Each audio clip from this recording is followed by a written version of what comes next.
Какви са впечатленията ми за успокояващият гел крем на Ториден?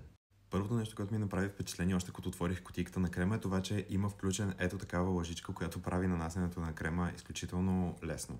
Другото нещо, което ми направи изключително добро впечатление, е това, че в състава му няма никакви алкохоли, никакви допълнителни отцветители, никакви парабени и такива съставки, които евентуално биха раздразнили кожата, и това го прави изключително подходящ дори и за чувствителна кожа. В състава му са включени 5 вида хиалуронова киселина, алатонин и също така пантенол, които са съставки, които укрепват кожната бариера и всъщност доставят много дълбока хидратация на кожата.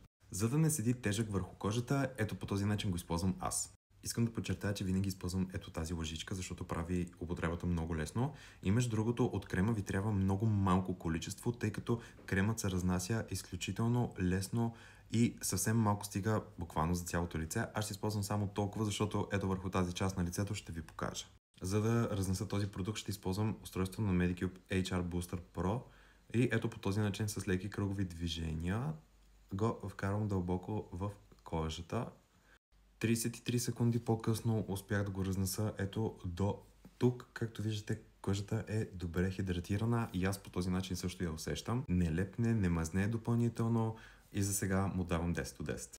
Кремът можете да го използвате като дневен, така и като нощен. Аз обаче предпочитам да го използвам като дневен крем, тъй като кожата ми има нужда от много хидратация сега през зимата, когато съм навън и когато е наистина много студено. Кремът на Ториден е наличен в сайта на Кокоста, така че нападайте 10 от 10. Искам и вие да ми споделите с какви впечатления сте от продуктите на Ториден. Оставете ми по един коментар и до скоро!